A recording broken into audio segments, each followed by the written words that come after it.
ಕೆಲವು ಸಂದರ್ಭಡು ಒರಿ ನರಮಾನ್ಯನ ಸ್ವಭಾವೋಕ್ತಿ ಪಂಡೊಂದು ಪೊಯ್ಲೆಕ್ಕನೆ ಅತಿಶಯೋಕ್ತಿ ಆಂಡ ನನ್ನ ಕೆಲವು ಸಂದರ್ಭಡು ಅತಿಶಯೋಕ್ತಿಯೇ ಸ್ವಭಾವೋಕ್ತಿ ಆಪುಡು ತಾನು ತೂಯಿಲೆಕ್ಕ ತನ್ನ ಮಿತವಾಯಿನ ಅನುಭವಡು ನಿಸ್ಸಂದೇಹವಾದಲ ಅಮೃತ್ ಸೋಮೇಶ್ವರನ ಒಂಜಿ ಅಸಾಧಾರಣ ವ್ಯಕ್ತಿತ್ವ ಪಂಡದು ವಿದ್ವಾಂಸರು ಡಾಕ್ಟರ್ ಪ್ರಭಾಕರ್ ಜೋಶಿ ತೆರಿಪಾದರು.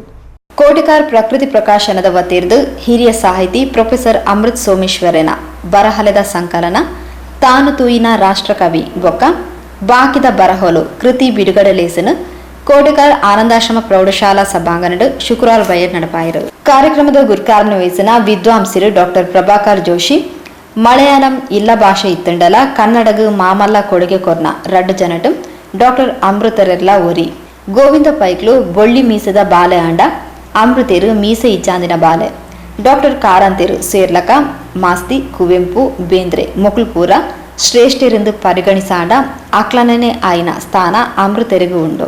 ಪ್ರಾದೇಶಿಕ ಪಂಪಿನ ದೃಷ್ಟಿಕೋನನೇ ನಮಕ ಹಿನ್ನಡೆಯಾತನು ಅಂಚ ಇತ್ತುಂಡಲ ಸಾಹಿತ್ಯ ಲೋಕಗೂ ಡಾಕ್ಟರ್ ಶಿವರಾಮ್ ಕಾರಂತ್ ಬೊಕ್ಕ ಪ್ರೊಫೆಸರ್ ಅಮೃತೇರು ಕರಾವಳಿದ ಮಾಮಲ್ಲ ಕೊಡುಗೆ ಪಂಡು ತೆರಿಪಾಯರು.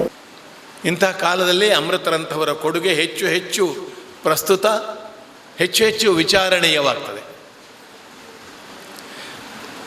ಇನ್ನೊಂದು ಅಮೃತಲ್ಲಿ ಕಂಡದ ಆಚಾರ್ಯ ಶಂಕರ್ ಒಂದು ಮಾತು ಹೇಳಿದರೆ, ಎಷ್ಟೇ ವಿದ್ವಾಂಸನಾಗಲಿ, ಎಷ್ಟೇ ವಿಭಿನ್ನವಾಗಿ ಯೋಚಿಸುವವನಾಗಲಿ, ಅಸಂಪ್ರದಾಯವಿತು ಉಪೇಕ್ಷಣೀಯ ಅಂತ. ಅಸಂಪ್ರದಾಯವಿತು, ಸಂಪ್ರದಾಯ ಗೊತ್ತಿಲ್ಲದಿದ್ದರೆ ಅವನು ಉಪೇಕ್ಷಣೀಯ. ಆ ಸಂಪ್ರದಾಯವನ್ನು ಅರ್ಥ ಮಾಡಿಕೊಂಡೇ ಅವನು ಒಂದು ಮೀರಬೇಕು, ಇಲ್ಲದ್ರೆ ಅದನ್ನು ಪಾಲಿಸಿಕೊಂಡು ಹೋಗಬೇಕು. ಈ ಪೋಲ್ ವಾಲ್ಟ್ ಅಂತ ಉಂಟು, ಕೋಲ್ ಜಂಪ್ ಅಂತ ತುಳುವಿನಲ್ಲಿ ಹೇಳ್ತಾರೆ ಅದನ್ನು. ಪೋಲ್ ವಾಲ್ಟಿನವ ಹಾರುವಾಗ ಕೋಲು ಬಿಟ್ಟೆ ಹರೋದು, ಇಲ್ಲದ್ರೆ ಹಾರಲಿಕ್ಕೆ ಆಗೋದಿಲ್ಲ ಅವನಿಗೆ. ಆದರೆ ಹಾರುವಾಗ ಕೋಲಿನಲ್ಲೇ ಹರಿದವ, ಅದನ್ನು ಬಗ್ಗಿಸಿ ಅದರ ಟೆನ್ಷನ್ ಕೂಡ ಉಪಯೋಗಿಸಿ ಹಾರುವುದು.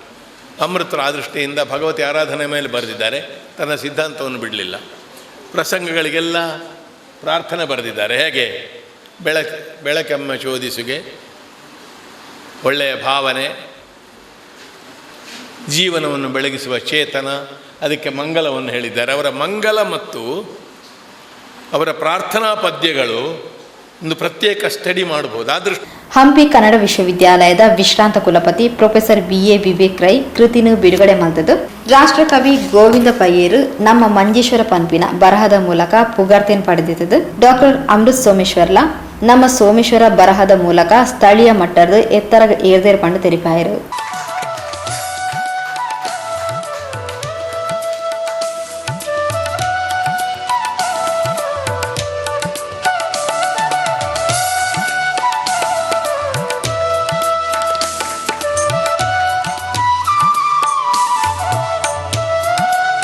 ಹಾಗಾಗಿ ಇವತ್ತು ಕೂಡ ಈ ಗ್ರಂಥದಲ್ಲಿ ಕೂಡ ಒಂದು ಒಂದು ಒಂದು ಸಣ್ಣ ಸಣ್ಣ ಟಿಪ್ಪಣಿಗಳಲ್ಲಿ ಬಹಳ ಆಳವಾದ ಅನುಭವದ ಒಂದು ಹರಳುಗಳನ್ನು ಅವರು ಕಟ್ಟಿಕೊಟ್ಟಿದ್ದಾರೆ.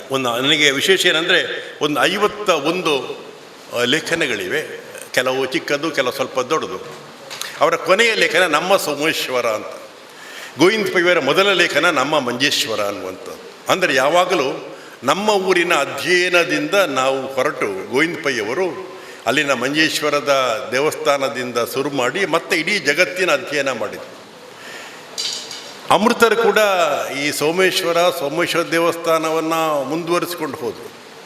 ಅವರ ಹಳೆಯ ಅಡ್ಕದ ಮನೆಯಲ್ಲಿ ಅವರ ಹಿರಿಯರಿದ್ದ ಕಾಲಕ್ಕೆ ನಾನು ಕಂಡವನು.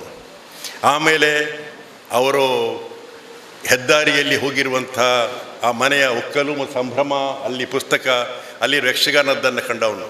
ಪ್ರೊಫೆಸರ್ ಅಮೃತ್ ಸೋಮೇಶ್ವರ್ ಪಾತಿರೊಂದು ಸುಮಾರು 100 ಕೃತಿಲೇನು ತಾನು ಭಾರತ ಪಂಪಿನ ನಿಲೆಟ್ಟು ಸಿಂಹಾವಲೋಕನ ಮಲ್ತಿನಪಗ ತಂಕ ಆಶ್ಚರ್ಯ ಆಪುಂಡು ಎಂಚ ಆತ ಕೃತಿಲೇನು ಬರೆಯರ ಸಾಧ್ಯ ಆಂಡು ಜೀವನ ಪ್ರೀತಿನ ಅಭಿವೃದ್ಧಿ ಮಲ್ಪನ ಹಂಬಲದ ಪ್ರಯತ್ನರ್ದು ಸಮಾಜಕ್ಕೆ ಅರ್ಪಿಸಾಯರ ಸಾಧ್ಯ ಆಂಡು ಅಂಚಾದು ತಂಕು ತನ್ನ ಕೃತಿಲೆಗೂ ತನ್ನ ಕಾರ್ಯ ಸಾಧನೆಗೂ ಅನುಕೂಲವಾದ ಒಂದಿನ ಮಾತ್ರೆಗಳ ಸೊಮ್ಮೆಲ್ ಪಂಡು ತೆರಿಪಾಯರು. ಇಂದಿನ ಪೀಳಿಗೆಯ ನಮ್ಮ ಎಳೆಯರಿಗೆ ಆ ಬಗ್ಗೆ ಅಷ್ಟೊಂದು ಪರಿಚಯ ಇರಲಿಕ್ಕಿಲ್ಲ. ಆದರೆ ಒಂದು ನಾನು ಹೇಳ್ತೇನೆ, ನಮ್ಮ ಪೂರ್ವಜರು ಬದುಕಿ ಬಾಳಿದಂಥ ಬಗೆಯನ್ನು, ಅವರ ಆಲೋಚನಾ ವಿಧಾನವನ್ನು, ಅವರ ಸಾಧನೆಯನ್ನು, ಅವರ ಸಿದ್ಧಿಯನ್ನು ನಾವು ನೆನಪಿಸಿಕೊಳ್ಳೋದು ನಿಜವಾಗಿಯೂ ಬಹಳ ಅಗತ್ಯ. ಇವತ್ತಿನ ದೃಷ್ಟಿಯ ವಿಷಯಗಳನ್ನು ಮಾತ್ರ ನಾವು ಪರಿಗ್ರಹಿಸಿ ಅಷ್ಟಕ್ಕೆ ನಮ್ಮನ್ನು ಸೀಮಿತಗೊಳಿಸುವಂಥದ್ದು ನನ್ನ ದೃಷ್ಟಿಯಿಂದ ಅಷ್ಟೊಂದು ಸಮಂಜಸವಾದಂಥ ಮನೋಧರ್ಮ ಅಲ್ಲ. ಹೀಗಾಗಿ ಈ ನನ್ನ ಒಂದು ಈ ಕೃತಿ ಬಿಡುಗಡೆಯ ಸಂದರ್ಭವನ್ನು ನೆಪವಾಗಿಟ್ಟುಕೊಂಡು ನಮ್ಮ ಸಾಹಿತ್ಯ ಪ್ರಿಯರಾದ ಸಹೃದಯರು ನಮ್ಮ ಮುಂದಿನ ಪೀಳಿಗೆಯವರಿಗೆ ಯಾವ ಒಂದು ಮಾರ್ಗದರ್ಶನವನ್ನು ಮಾಡಬೇಕು ಎನ್ನುವುದನ್ನು ಆಲೋಚಿಸಿ ಆ ಬಗೆಯಲ್ಲಿ ಅವರು ಸೂಚನೆ ಕೊಟ್ಟರೆ ಅದರಿಂದ ಉಪಯೋಗ ಆದೀತು ಅಂತ ನನಗೆ ಕಾಣ್ತದೆ. ಕುಡ್ಲ ವಿಶ್ವವಿದ್ಯಾನಿಲಯದ ನಿವೃತ್ತ ಪ್ರಾಧ್ಯಾಪಕರು ಡಾಕ್ಟರ್ ಕೆ ಚಿನ್ನಪ್ಪಗೌಡ, ಮಾಜಿ ಶಾಸಕರು ಶ್ರೀ ವಸಂತ ಬಂಗೇರ, ಯಕ್ಷಗಾನ ಕಲಾವಿದರು ಕುಂಬ್ಳೆ ಸುಂದರ್ ರಾವ್, ಇಂಚತಿ ಪ್ರಮುಖರು ಕಾರ್ಯಕ್ರಮದ ಪಾಲ್ಪಡೆದಿದ್ದರು. ಶ್ರೀ ಚೇತನ್ ಸೋಮೇಶ್ವರ ಸಭೆ ನೆತ್ಕೊಂಡರು. ಶ್ರೀ ಸುನಿಲ್ ಪಲ್ಲಮಜಲ್ ಸಭೆ ಸ್ಥಾರಕೆ ಮಲ್ತೇರು. ರಾಜೇಶ್ವರಿ ಸೊಲ್ಮೆ ಸಂದಾಯರು. ಈ ಪೊರ್ತು ಡಾಕ್ಟರ್ ಅಮೃತರೆರ್ನ ಪುಟ್ಟು ಪರ್ಬಲ್ನ ಆಚರಣೆ ಮಲ್ತೊಂಡಿರು. ಸತ್ಯ ಜೀವನ್, ಬೇಬಿ ಸೃಷ್ಟಿ ಮತ್ತು ಸೃಜನ್ ಸೋಮೇಶ್ವರ ದಯವಿಟ್ಟು ವೇದಿಕೆಗೆ ಬರಬೇಕು, ಇವರ ಜೊತೆಗೆ ಸೇರಿಕೊಳ್ಬೇಕು ಅಂತ ವಿನಂತಿಸಿಕೊಳ್ತಾ ಇದ್ದೇವೆ. ಇಂತಹ ಹುಟ್ಟುಹಬ್ಬವನ್ನು ಆಚರಿಸುತ್ತಿದ್ದಂತೆ ಬದುಕು ಇನ್ನಷ್ಟು ನವ ಚೈತನ್ಯದಿಂದ ದಿನದಿಂದ ದಿನಕ್ಕೆ ಉತ್ಸಾಹದಿಂದ ನಮ್ಮ ಚಟುವಟಿಕೆಗಳನ್ನು ಮುಂದುವರಿಸುವುದಕ್ಕೆ ಸಾಧ್ಯವಾಗುತ್ತದೆ. ತಮ್ಮ 84ನೇ ಜನ್ಮದಿನಕ್ಕೂ ನೆಮ್ಮದಿಯ ಆರೋಗ್ಯಕರ ಬದುಕನ್ನು ದೇವರವರಿಗೆ